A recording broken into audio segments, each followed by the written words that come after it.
یا ایھا الذین آمنوا لا تسألوا عن اشیاء ان تبد لکم تسؤکم، اہل ایمان ان چیزوں کے بارے میں سوال نہ کرو کہ وہ اگر تم پر کھول دی جائیں، واضح کر دی جائیں تو تمہیں اچھی نہیں لگیں گی، تمہیں بری لگیں گی۔ بعض چیزوں کی طرف سے اللہ تعالیٰ نے خود خاموشی اختیار کی ہوتی ہے، خام خواہ سوال کر کر کے اور اس کو اپنے اوپر جو ہے ذمہ داری کو بڑھا لینا، یہ بھی ایک جو خاص قسم کی مذہبی ذہنیت ہوتی ہے، کھودنے کریدنے کی اور بال کا کھال اتارنے کی، اس کا نتیجہ یہ نکلتا ہے۔ چنانچہ حج کے بارے میں جب آیت نازل ہوئی وَلِلَّهِ عَلَى النَّاسِ حِجُّ الْبَيْتِ مَنِ اسْتَطَاعَ إِلَيْهِ سَبِيلًا، اس سورہ آل عمران میں ہم پڑھ آئے ہیں۔ تو ایک صاحب کھڑے ہو گئے کہ حضور کیا ہر سال فرض ہے؟ حضور نے سوال سن لیا لیکن سنا انسنا کر دیا، دوسری طرف رخ کر لیا۔ اب وہ ادھر تشریف لے آئے، حضور کیا ہر سال فرض ہے؟ حضور نے پھر جو ہے مجھ سے اغماض برتا، پھر آپ نے رخ موڑ لیا، تیسری مرتبہ پھر آپ ناراض ہوئے کہ دیکھو اگر میں ہاں کہہ دوں تو قیامت تک کے لیے ہر سال حج فرض ہو جائے گا۔ جس چیز کے اندر اللہ تعالیٰ نے اجمال رکھا ہے اس میں تمہاری اس میں بہتری ہے، جو شخص ہر سال کر سکتا ہو کرے، لیکن یہ کہ فرضیت جو ہے اس کے ساتھ ہر سال کی قید اللہ نے نہیں لگائی۔ تم سوال کر کے اپنے لیے تنگی پیدا کر لو، جیسے وہ گائے کے بارے میں کیسا رنگ ہو اور کیا اس کی عمر ہو اور کیسی گائے ہو، یہ ساری چیزیں اسی طرح کی ہیں۔ لیکن یہ کہ ان تسألوا عنہا حین ینزل القرآن تبد لکم،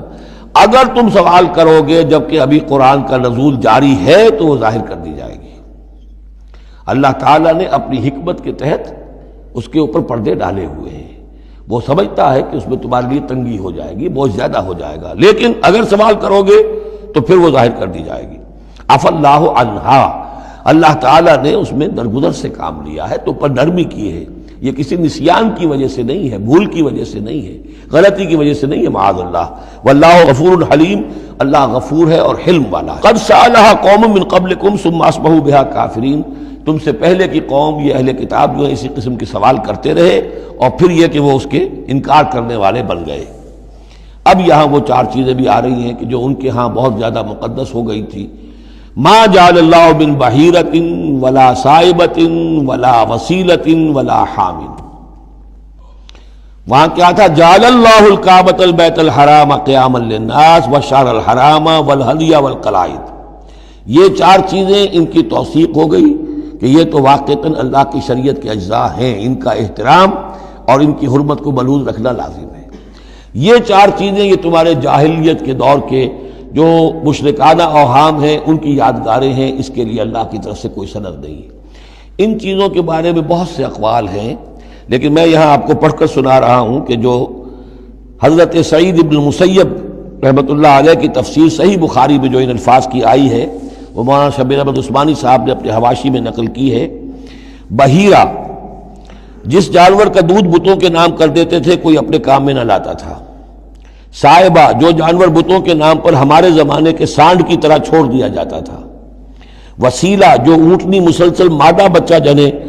درمیان میں نر بچہ پیدا نہ ہو اسے بھی بتوں کے نام پر چھوڑ دیتے تھے۔ حامی، نر اونٹ جو ایک خاص عدد سے جفتی کر چکا ہو اسے بھی بتوں کے نام پر چھوڑ دیتے تھے،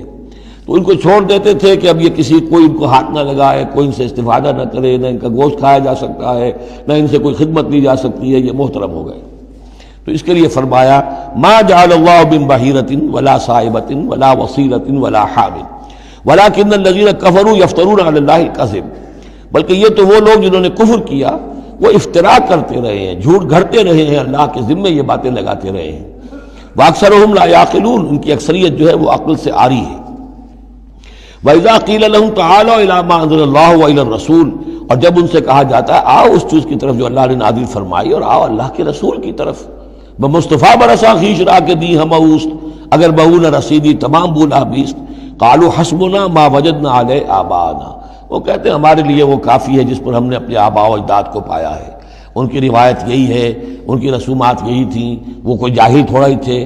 آج تمہیں عقل آئی ہے، تم نے دین سمجھا ہے، یہ ہمارے بزرگ جو ہیں یہ اتنے عرصے سے یہ کام کرتے چلے آ رہے ہیں، یہی باتیں آج بھی آپ سنتے ہیں۔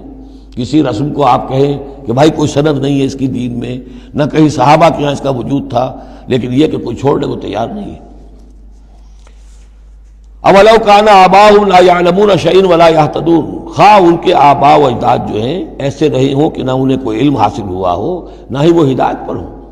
جیسے تم مخلوق ہو اللہ کی، وہ بھی مخلوق تھے، جیسے تم غلط کام کر سکتے ہو اور غلط آراء قائم کر سکتے ہو، ویسے وہ بھی غلط کار ہو سکتے تھے۔ یا ایھا الذین آمنوا علیکم انفسکم لا یضرکم من ضل اذا اہتدیتم، یہ بھی بہت اہم آیت ہے، اس کے ساتھ ایک واقعہ موجود ہے۔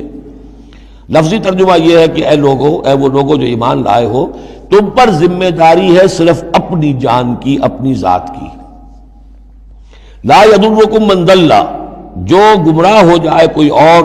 وہ تمہیں کوئی نقصان نہیں پہنچا سکتا۔ اذا اہتدیتم، جبکہ تم ہدایت پر ہو۔ الی اللہ مرجعکم جمیعا فینبئکم بما کنتم تعملون، اللہ ہی کی طرف تم سب کو لوٹ کر جانا ہے اور وہ تمہیں بتا دے گا جو کچھ کہ تم کرتے رہے تھے۔ اس آیت کا ایک غلط مفہوم جو ہے وہ دور صحابہ ہی میں سے بعض لوگوں نے نکال لیا کہ دعوت اور تبلیغ کی کوئی ذمہ داری نہیں ہے، ہر ایک پر ذمہ داری اپنی ہے، کوئی کیا کرتا ہے اس سے مجھے کیا بحث۔ دیکھو قرآن میں لکھا ہوا ہے یا ایھا الذین آمنوا علیکم انفسکم، مجھے اپنا عمل درست رکھنا ہے، باقی کوئی اور غلط کام کرتا ہے میں خام خواہ اسے روکوں ٹوکوں ناراضی مول لوں، نہی عن المنکر امر بالمعروف، اس کی کوئی ذمہ داری نہیں ہے۔ قرآن کہہ رہا ہے علیکم انفسکم لا یضرکم من ضل اذا اہتدیتم، اگر تم ہدایت کے اوپر ہوگے، صحیح راستے پر ہوگے، تو کوئی کتنا ہی گمراہ ہو جائے اس کا تمہیں کوئی نقصان نہیں۔ تو حضرت ابوبکر رضی اللہ تعالیٰ عنہ نے پھر خطبہ دیا باقاعدہ کہ لوگوں میں دیکھ رہا ہوں کہ تم اس آیت کا مطلب غلط سمجھ رہے ہو۔ مطلب تو یہ ہے کہ تمہاری ساری تبلیغ اور کوشش امر بالمعروف نہی عن المنکر کے باوجود کوئی شخص گمراہ رہتا ہے تو اس کا تم پر کوئی وبال نہیں۔ یہ بار بار ہم پڑھ چکے ہیں۔ لا تصلوا علی اصحاب الجحیم، اے نبی آپ سے کوئی باز پرس نہیں ہوگی جہنمیوں کے بارے میں کہ یہ کیسے ہو گیا ہے محمد کہ ہم نے آپ کو بھیجا اور پھر بھی یہ قوم جو ہے جہنم میں چلی گئی۔ لیکن جہاں تک دعوت، تبلیغ، نصیحت، نہی عن المنکر، امر بالمعروف، یہ فرائض میں سے ہے، یہ فرض ساقط نہیں ہوتا اس آیت کی روح سے، بلکہ تمہاری ساری کوشش کے باوجود کوئی شخص ہے، والد ہے، بچہ فرض کیجئے اس کا کہیں آوارہ ہو گیا ہے، اپنی امکانی حد تک کوشش کیے جا رہا ہے، نہیں بچہ راستے پر آ رہا، تو ظاہر بات ہے کہ اللہ کے ہاں اگر اس نے پوری کوشش کی ہے، جد و جہد کی ہے، کوئی کوتاہی نہیں چھوڑی ہے اس میں، تو اب اس کا وبال اس پر تو نہیں آئے گا، لیکن اپنا فرض ادا کرنا لازم ہے۔ یا ایھا الذین آمنوا علیکم انفسکم لا یضرکم من ضل اذا اہتدیتم الی اللہ مرجعکم جمیعا فینبئکم بما کنتم تعملون، تو تم سب کو لوٹ کر جانا ہے اللہ ہی کی طرف اور پھر وہ تمہیں جتلا دے گا جو کچھ کہ تم کرتے رہے تھے۔ یا ایھا الذین آمنوا شہادۃ بینکم اذا حضر احدکم الموت حین الوصیۃ اثنان ذوی عدل منکم، اہل ایمان تمہارے مابین شہادت کا نصاب، جبکہ تم میں سے کسی کی موت کا وقت آ جائے اور وہ وصیت کر رہا ہو تو دو معتبر اشخاص کا ہونا چاہیے۔ جو وصیت کر رہا ہے، اور ظاہر بات ہے کہ وصیت ایک تہائی سے زیادہ میں نہیں ہو سکتی، لیکن کسی کی زیادہ بڑی جائیداد ہے تو ایک تہائی کی بات بھی تو بڑی ہو سکتی ہے، تو وصیت کے وقت دو گواہ ضرور بنا لو کہ یہ وصیت کی گئی۔ او آخران من غیرکم، اور وہ جو گواہ ہیں وہ تمہارے لوگوں میں سے ہونے چاہیے، خاندان میں سے، اس آبادی میں سے، قبیلے میں سے، جو معروف ہوں، جانتے ہوں۔ او آخران من غیرکم، لیکن ایک شکل ہو سکتی ہے ان انتم ضربتم فی الارض، اگر تم زمین میں سفر پر نکلے ہوئے ہو اور وہاں موت کی، فاصابتکم مصیبت الموت، وہاں سفر کی حالت میں تم پر موت کا یہ واقعہ جو ہے یہ واقع ہو جاتا ہے، یہ مصیبت موت واقع ہو جاتی ہے، اس صورت میں او آخران من غیرکم، تو دو گواہ ہو سکتے ہیں، وہ تمہارے غیر بھی ہو سکتے ہیں، کسی غیر قوم کے، غیر قبیلے کے، لیکن یہ کہ بہرحال جب عام حالات میں اپنے گھر میں، اپنی بستی میں، اپنے خاندان ہی میں رہتے ہوئے جب کہ کوئی شخص انتقال کر رہا ہے تو اسے وصیت میں گواہ اپنے لوگوں میں سے، رشتہ داروں میں سے، قرابت داروں میں سے دو معتبر آدمیوں کو بنانا چاہیے۔ تحبسونہما من بعد الصلاۃ، اب اس کے بعد جب یہ کہ اس کا انتقال ہو گیا تو اب یہ کہ وصیت کا مسئلہ آئے گا، لوگ پوچھیں گے کیا واقعی یہ وصیت جو ہے اس شخص کی ہے؟ تو اب ان دونوں کو روکو، کھڑا کرو، من بعد الصلاۃ، نماز کے بعد، مسجد ہے، نماز پڑھی ہے، اب وہ دونوں کھڑے ہو جائیں، فیقسمان باللہ، پھر انہیں چاہیے کہ اللہ کی قسم کھائیں، ان ارتبتم، اگر تمہیں کوئی ان کے بارے میں شک ہو کہ کہیں یہ وصیت کو بدل نہ دیں، کہیں ان سے غلطی نہ ہو جائے، تو ان سے قسم کھلوا لو، حلف کی بنیاد پر وہ اپنا جو ہے وہ وہاں پر شہادت دیں گے، اور پھر انہیں کہنا چاہیے لا نشتری بہ ثمنا، ہم اس کی کوئی قیمت وصول نہیں کریں گے، کوئی ناجائز فائدہ اس سے نہیں اٹھائیں گے، ولو کان ذا قربا، چاہے کوئی قرابت داری کا معاملہ ہو، کسی کے حق میں ہم کوئی ناانصافی نہیں کریں گے۔ ولا نکتم شہادت اللہ، اور نہیں ہم چھپائیں گے اللہ کی گواہی کو۔ اب گواہی جو ہے اتنی عظیم شے ہے کہ شہادت اللہ کہا گیا، اللہ کی گواہی، اللہ کی طرف سے امانت ہے۔ انا اذا لمن العاصمین، اگر ہم ایسا کریں گے تو ہم یقیناً گناہ گار ہوں گے۔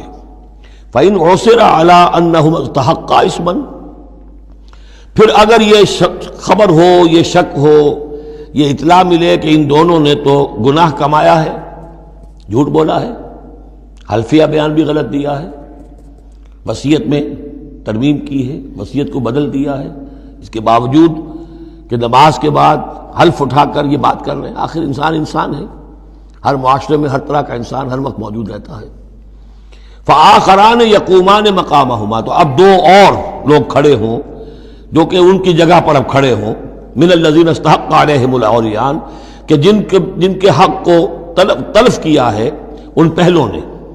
وہ کھڑے ہوں گے اب کہ ہمارا حق یہ لوگ تلف کر رہے ہیں، وصیت کے اندر انہوں نے خیانت کی ہے۔ فیقسمان باللہ، اب وہ قسم کھائیں گے اللہ کی، لشہادتنا احق من شہادتہما، ہماری گواہی زیادہ حق ہے، برحق ہے، صحیح ہے، درست ہے ان کی گواہی سے، وما اعتدینا، اور ہم نے ہرگز کوئی زیادتی نہیں کی ہے، انا اذا لمن الظالمین، یقیناً اس صورت میں ہم ظالم ہوں گے۔ ذالک ادنا، یہ طریقہ کار قریب تر ہے اس سے، ان یاتوا بالشہادۃ علی وجہہا، کہ لوگ شہادت کو بالکل صحیح فیس ویلیو پر پیش کریں،